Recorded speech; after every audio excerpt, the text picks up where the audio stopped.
Yeah, I'll react to that, sure. Okay, Otto is here. Same with Napoleon the Third, not the okay, primitive like, right? Yep. What if Putin nukes Ukraine? I don't know. There's no way that the US would respond with a nuke if Putin nuked Ukraine. So what is the downside of him using it? Maybe China would disavow him, but then that might make them look weak in their attempts to take Taiwan when they eventually try. So I don't know. I don't think a nuke would be used in response unless it was against a NATO country.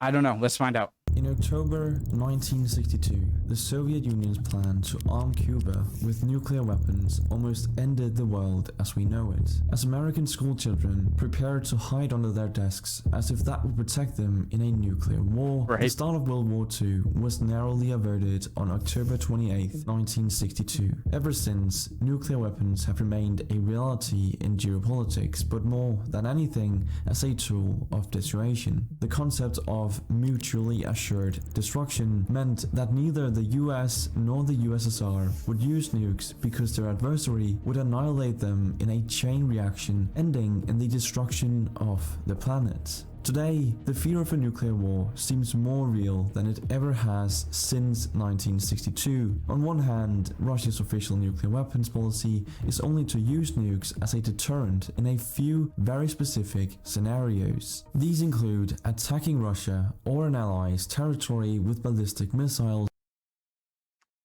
I know he's going to say this, I just want to say, but now with those elections, I'm sure you could say now you have a scenario where Russia believes the territory it has is now Russia. Ukraine believes that's still Ukraine.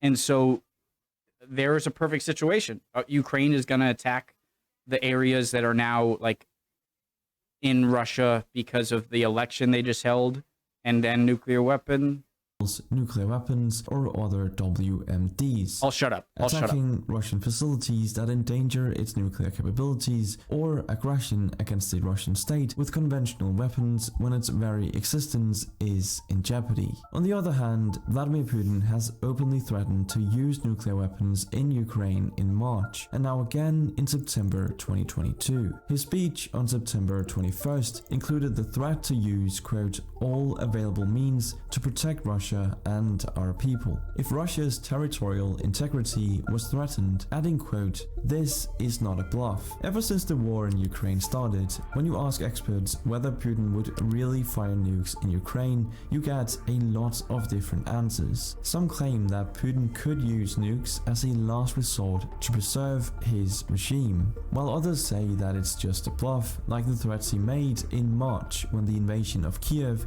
didn't go according to plan. Or in 2014 during the invasion of Crimea. One theory is that he's using an escalate to de-escalate strategy, meaning he threatens an extreme measure like nuclear weapons to get his adversary to back down. His latest speech has drawn a variety of reactions. The Institute for the Study of War, a think tank focused on conflict, said in their daily analysis of the Ukraine conflict that, quote, Putin emphatically did not say that the Russian nuclear umbrella would cover annexed areas of Ukraine. On the other hand, and the New York Times stated the opposite, claiming the Kremlin was implying that, quote, Ukrainian counteroffensives to recapture territory seized by Russia would be considered attacks on Russian soil, justifying any level of retaliation up to and including a nuclear response. So which one is it? Well, former Russian President Dmitry Medvedev, who now has a top seat on Russia's Security Council, has given us an answer. Medvedev said outright that the territories Russia is trying to annex into Russia will, quote, be entitled to protection from Russian nuclear weapons. Well, okay, that's the clarification I needed to now be pretty scared. While Russia doesn't have full control of any of the regions it has invaded this year, its recent defeats in the northeast of Kharkiv Oblast have pushed it to organize a sham referendum in occupied territories the weekend of September 24th, 2022. Just like when it annexed Crimea in 2014, Russia will hold an election in the areas it has invaded with no credible international oversight and likely with armed guards pressuring a pro-Russian vote. While Western countries will definitely not recognize the results of this election, they are powerless to stop it from happening and thus to stop Russia from using the referendum as an excuse to use nukes. So let's get to the question you've been waiting for. What happens if Russia follows through on its nuclear threats? According to Eric Schlosser, author of Command and Control, Nuclear Weapons, there are 4 potential scenarios for Russia to use nukes in Ukraine. His first scenario is detonating a nuke over the Black Sea, sending a strong signal without causing casualties. The second one is to target Ukraine's president, Volodymyr Zelensky, and his advisors. This would make it easier for Putin to install a puppet regime in Ukraine, but would not be seen as legitimate by other countries, especially since a nuke would be involved. Third, using nukes against a military target while attempting to avoid harming civilians. This scenario seems unlikely, as Russia has already committed massive atrocities against civilians, like the recently discovered torture and murder of innocent Ukrainians in the city of Izium. Finally, This is one of the issues I have, is that if Russia were to lose this war and Putin had to, like, what repercussions would the world put on Putin post a nuclear attack on Ukraine that they wouldn't already want to put on Putin if he didn't nuke them and he still lost? Like, you know? Schlosser suggests that Russia would nuke an entire Ukrainian city to force a surrender, like the US did to Japan in World War II. See, Russia has the world's largest nuclear arsenal, including a triad of long-range ballistic missiles stored in strategic bombers, land missiles, and sea-based missiles. They also have a smaller number of short-range nukes which could be used on the battlefield. Schlosser points out that Russia's short-range tactical nukes will have to be transported to military bases before they're ready to use, which would be visible by satellite surveillance, so the US and NATO are ready to use. Sorry, that's just so interesting how rockets launch. Russia's short-range tactical nukes will have to be transported to military bases. It's like, so it goes up and then it fires off another one on the side that makes it go parallel to the ground, and then a correction thruster, They're ready to and then a double use, which forward. That's pretty interesting. field. Schlosser points out that Russia's short-range tactical nukes will have to be transported to military bases before they're ready to use, which would be visible by satellite surveillance, so the US and NATO would be aware ahead of time. When you consider that modern nuclear warheads are orders of magnitude more destructive than those used in the bombings of Hiroshima and Nagasaki in 1945, What about the Tsar Bomba? Are all the weapons they have today all equal to or greater than the Tsar Bomba? more logical that Russia would use small tactical nukes, since according to one expert Schlosser interviewed, Putin wouldn't nuke territory he wants to claim. Schlosser proposed these 4 scenarios in an article for The Atlantic magazine this July, but the situation has changed since then. In August, Russia started using the, and excuse me for butchering this name, Zaporizhzhia nuclear power plant, which it has occupied since March as a military base. Despite warnings that it could spark a nuclear meltdown, shelling continues at Europe's largest nuclear power plant. The head of the International Atomic Energy Agency, Rafael Mariano Grossi, said after visiting the plant that he believed the power lines were being deliberately targeted.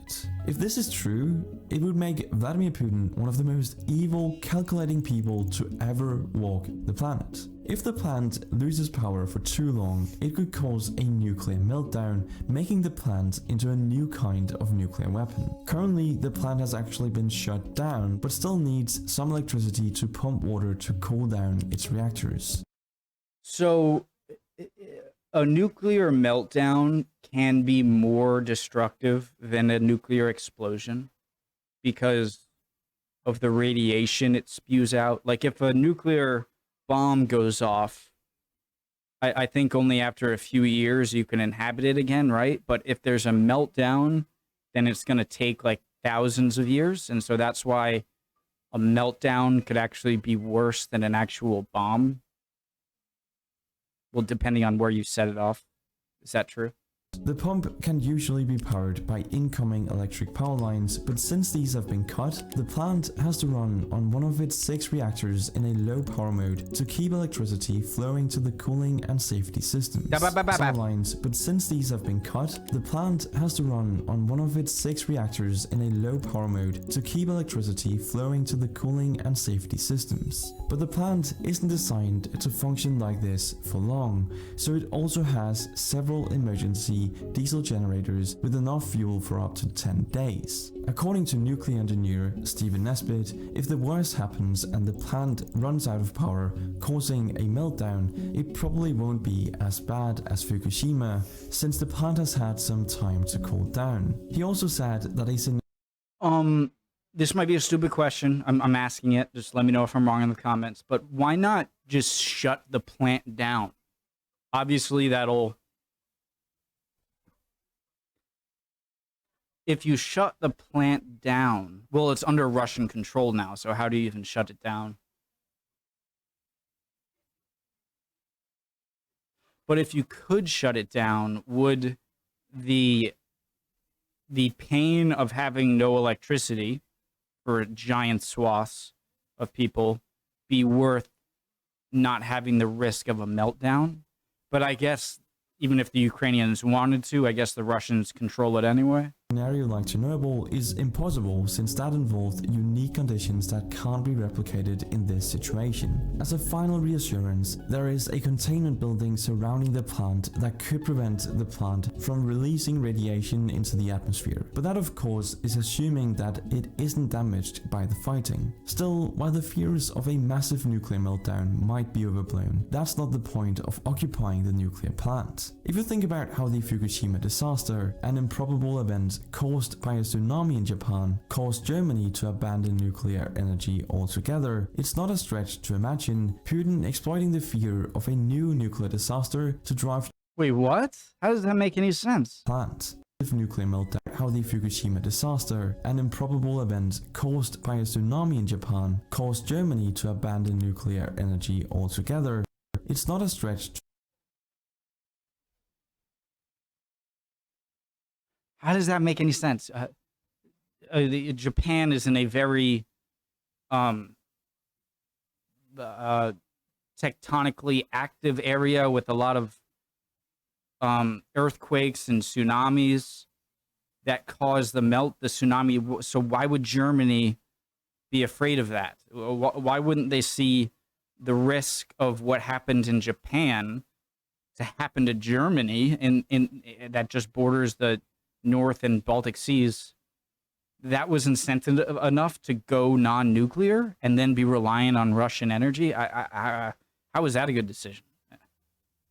To imagine Putin exploiting the fear of a new nuclear disaster to drive Europe back to purchasing Russian gas. While it remains to be seen whether the occupation of this nuclear plant is just a fear-mongering tactic or a real threat, I think this is the most likely nuclear scenario for Russia to use in Ukraine. The irony of Russia using nukes in Ukraine is that during the Soviet Union, many of Russia's nukes were stored there. It was only in 1990. The US, man, oh my god. Didn't the US say, like, hey, just give up your nukes and we'll protect you?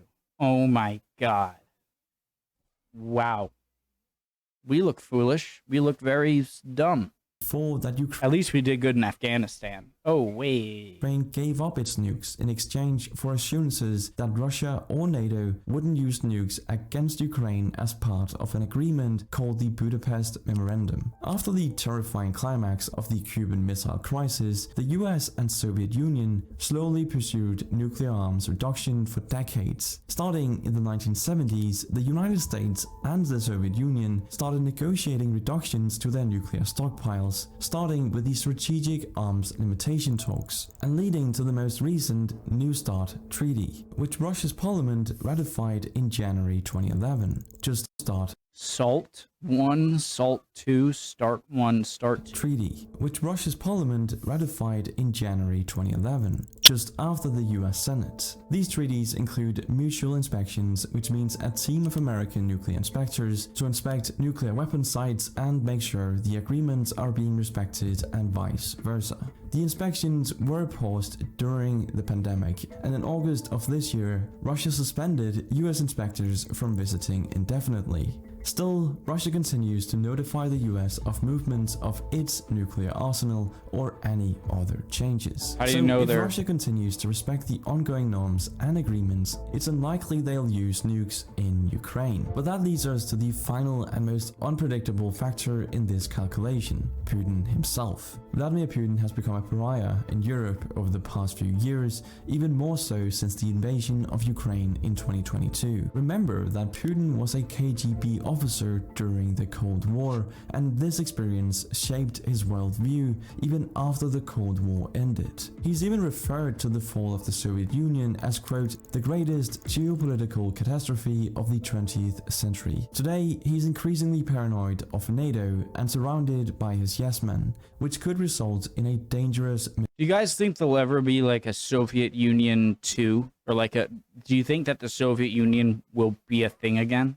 Calculation. How do you convince someone living in their own world not to use nukes? It's really unpredictable, and what's scary is how out of hand things could get. So considering all of this, how should the US respond to a Russian nuclear attack without provoking World War III? While geopolitical experts suggest a variety of responses like retaliating with conventional weapons instead of nukes, the real challenge is giving an appropriate response without provoking further escalation. Hey, that's not bad.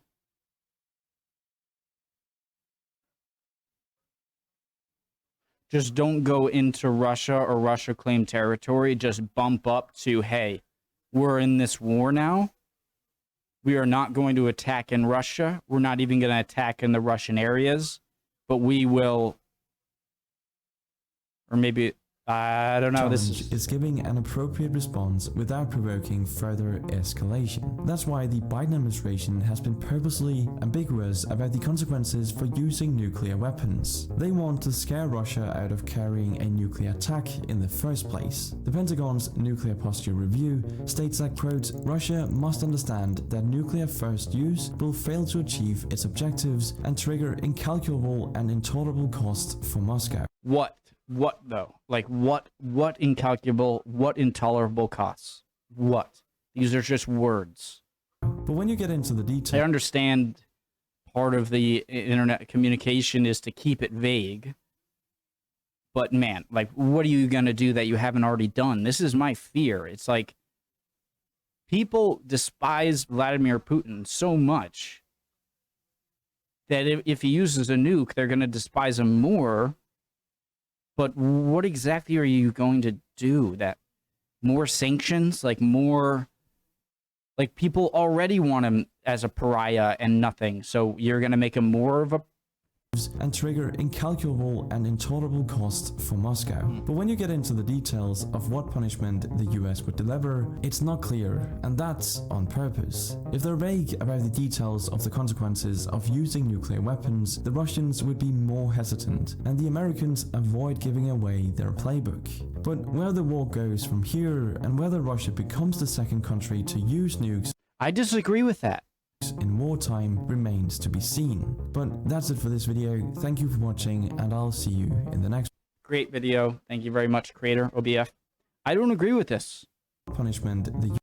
I agree with this in a lot of like war scenarios I've seen in videos, but not here. And intolerable costs for Moscow. But when you get into the details of what punishment the US would deliver, it's not clear, and that's on purpose. It's not clear. What else could you do? Please, I'm not trying to be like I know, like, oh, what else could you do? I'm asking, like, what else could you do? Other than say, yeah, we will use a nuke on Russian forces in Ukraine or something. What other, like, how are you tricking Putin? Like, it's either, like, intolerable consequences. So nuclear weapons. You've done all of the embargoes. You've done whatever. Like, what are you going to send an assassin in? That's going to cause a nuclear war. Are you going to? I get the strategy, but I just don't think there are enough unknowns of what the U.S. or NATO could do to employ the strategy of being generalizing your words. Really cool video. Love to see your guys' comments. See you guys next time. Bye, guys. Love y'all. Chin up if you're not doing well. You'll be good soon. Don't worry.